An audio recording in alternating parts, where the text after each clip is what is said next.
Welcome back to our YouTube channel. Welcome guys. I'm Jessica. And I'm Jennifer. And today we're talking about reasons why your hair isn't growing. Yes. So these tips that we're talking about apply to mostly relaxed hair, but it also applies to all kinds of hair. Yes, generally to relaxed hair, relaxed hair, all that kinds of hair. Yeah. So the first tip is regular heat styling. Yes. If you watch anybody's hair video on how to grow your hair, the first thing they'll tell you is to let go of the heat. Yes. You know, that was one thing we had to let go of on our hair journey to allow us to see the results that we wanted to see. You have to stop applying heat to your hair regularly. You have to have a hair routine where you fit in heat, and it has to be at a minimum. And there are many ways you could actually do like heatless curls. There are many ways you could straighten your hair These without are actually heatless curls, using yes. heat. Yeah. So you could actually let go or minimize the heat. Yeah. So the second way your hair may not be growing is lack of moisture, and this one is a massive one. I feel like this one, it took me like a year to realize this was the reason. This has caused us some setbacks. Yeah, major setbacks. So I used to have like my lazy girl routine where I would moisturize my hair maybe like once or twice a week, and I would be wondering, why is my hair shedding so much? Why is my hair breaking? And I think also when we moved back, to Nigeria, the weather was different from what weather was humid. So our hair was shedding badly. Like, we didn't realize our hair needed moisture. We maintained the same routine that we had had for years, and our hair was shedding, and we were wondering why. We didn't know why our hair was shedding. Yeah, but what saved us were the regular deep conditioning. Yeah. So this putting moisture in your hair in different ways. It could be deep conditioning, it could be your hair routine doing the moisturizing sealing every night, but moisture in whatever way it is, it really helps your hair grow. Yes, and moisture deep conditioners are amazing for this. Amazing. I think I credit it to about 70% of my hair growth. Yeah. So this takes me on to the next point, is deep conditioning. Yeah, are you deep conditioning your hair? Like, this is vital. If you want your hair to be healthy, if you want your hair to grow, to be thick, you have to deep condition it. So there are two types of deep conditionings. There's the protein deep conditioners, and then there's the moisture deep conditioners. Yeah, and we love this one. I love moisture. So if your hair is low porosity, I'll say you should be very sparing with how you use the protein deep conditioners, because they tend to be thick and weigh your hair down. And I'll advise you to use moisture deep conditioners once a week and protein deep conditioners once a month. So another reason your hair could not be growing is too much protein or not enough protein.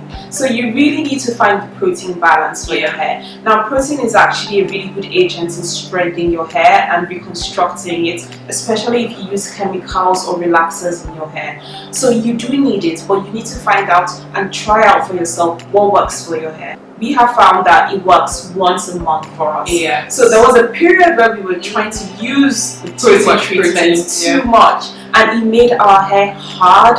It made it like stiff and tough. It was also breaking out my hair. Yeah, and it was breaking out, and I was wondering, wow, like I want to strengthen my hair. Maybe if I use it too much, it will speed up the process, but it actually ends up damaging it. So you need to figure out for yourself how much protein works for your hair. Yeah. So the next point I want to talk about is split ends. And this is a touchy issue because a lot of the time we do get messages from you guys, or some people, like on Instagram and on YouTube. Some people send us emails, and the first thing they just say is, why isn't my hair growing? I've tried everything. I've tried the hair growth oil, I've tried certain products, I've tried certain routines.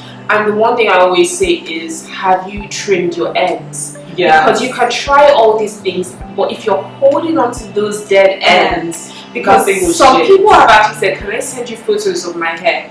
And when they send it, I just see the ends, and that's the first thing you see. It's struggle ends, hashtag struggle ends. Yeah. You have to let it go, because when you're holding on to struggle ends, you can try everything in the book, everything in your hair routine, nothing is going to work. You have to let go of split ends, dead ends, and let it go. So we would say try and trim your hair every 3 to 6 months. Yeah. So we trim ours every 3 months, but if you could go 6 months and you still have healthy ends, then go for it. Yeah. So the next reason your hair may not be growing is aggressive detangling.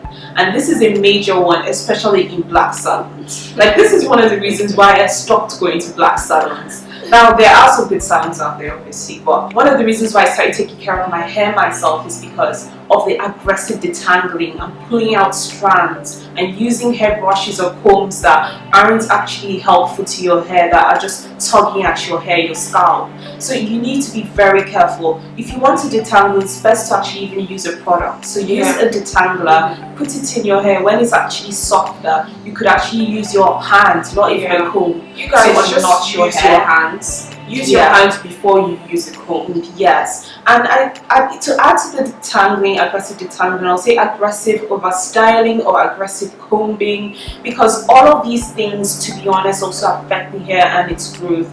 The level of combing every single day, brushing every single day, this is just putting stress on your hair, and it's making it shed. It's also making it break, and it's just kind of manipulating it too much. You guys just allow your hair to be in a protective hairstyle from time to time. Yes. Allow your hair to be in a bun. Allow your hair to just be tucked away. You don't have to comb it every single day. Just give it a break. Basically. So the next tip I want to talk about is bad diet. And this is another thing where we get questions all the time. I've tried everything, something is still not working. And people don't realize that the inner workings of your body reflects on the outside. You could have tried everything possible to look good, to have a good appearance, but if your diet is bad, not only is showing on the outside of your body, it's showing on your hair. So it just affects how your hair grows. If you're not taking in enough water, if you're not eating vegetables, if you're not eating healthy foods, you're not having nuts and olive oil and things, avocado, if you're not having all the healthy fats and everything, it really shows up. That natural moisture that you have in your scalp or in your hair, it shows up by the food that you're actually taking. So you definitely have to have a really good diet and also exercise for your hair to actually be healthy and grow. So the very last tip for why your hair may not be growing is a non-consistent hair routine. And I have been guilty of this. Like I said, I used to have a lazy girl hair routine where I barely put in effort, but I wanted to have the long, beautiful hair. And this was something I had to change. So I had to have a consistent hair routine. And this actually had to be me saying, okay, so it has to be once a week I do a deep conditioning. It has to be once a month I do a protein treatment. It has to be every 3 to 6 months I trim my hair. I had to set this in as a goal. I had to write it down as a routine. I couldn't just wing it anymore. So I had to actually make the steps, and even if I felt lazy on that day, I had to put in the effort to take care of my hair, because it takes effort to get your hair healthy. It takes effort to get it to this points that it is at. So definitely we have recommended videos. If you want to start your hair routine, I would advise you watch through those videos. Take tips and write them down. Just for 2020, you can just look and say, okay, I want my hair to be at this desired length or to be this healthy, and you can start your hair journey. Yes. So thank you guys so much for watching. We enjoyed this video, and we have more videos coming for you guys. And if you also have any suggestion of videos you want to see, please leave it in the comment section. If you enjoyed this video, please also like and share it. So we'll see you guys in our next video. Bye.